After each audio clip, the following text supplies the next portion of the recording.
রাধে রাধে বন্ধুরা। ঠিক মার্চের 14 তারিখ ছিল আমার মেয়ের ব্রতের অনুষ্ঠান। ভিডিওটা করেছিলাম মেয়ে বড় হয়ে দেখবে, আমার জীবন ওরও কিছু স্মৃতি হিসেবে থাকবে। তো এতদিন নানা সমস্যার কারণে ভিডিওটা পোস্ট করতে পারিনি, তো এখন পোস্ট করছি। সবাই একটু লাস্ট অব্দি দেখতে থাকবেন। এদিকে মেয়ের সাথে আমি মজা করছি আর এদিকে ঠাকুর মশাই একটু পুজো শুরু করে দিয়েছি।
এদিকে হোমযজ্ঞ হওয়ার পরে তারপরে আমি অঞ্জলি দিয়ে দিলাম।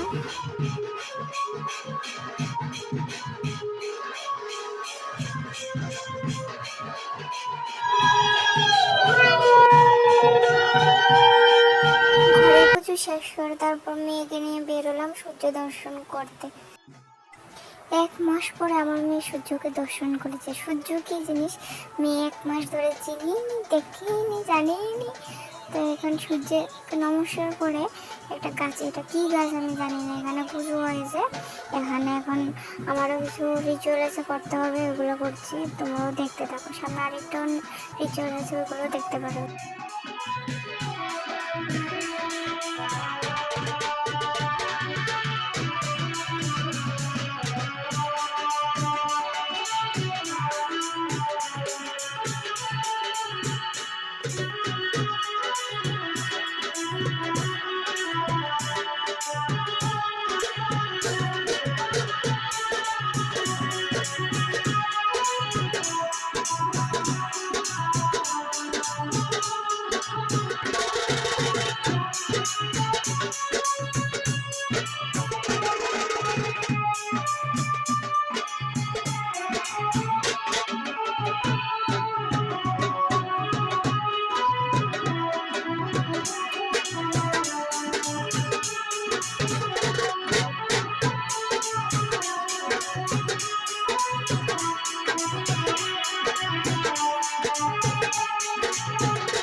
তারপর শুরু হয়ে গেছিল আরেকটা রিচুয়াল।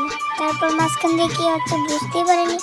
মা হঠাৎ দিকে আমার মেয়েকে ধরে এদিকে টানছে, ওদিকে টানছে, এদিকে টানছে, এখন ওইদিকে টানছে। এখন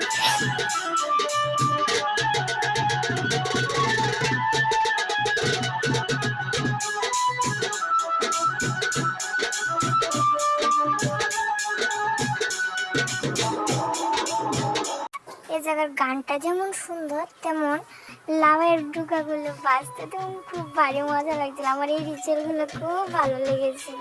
খুব মজা মজা করে আমি রিচুয়ালগুলো পালন করেছিলাম।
আমাদের বাড়ির মন্দির।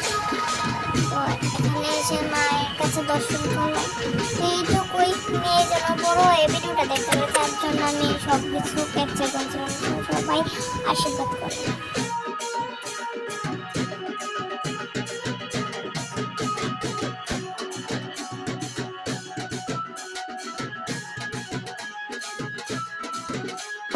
এখানে দর্শন করে আমাদের ভিডিওটা শেষ করেছিলাম। তো বাই, সবাই সুস্থ থেকো, ভালো থেকো, আমাদের আশীর্বাদ করো, মামামকে আশীর্বাদ করে যেমন মামাম ভালো মানুষের মতো মানুষ হতে পারে, সবাই আশীর্বাদ করবে। বাই।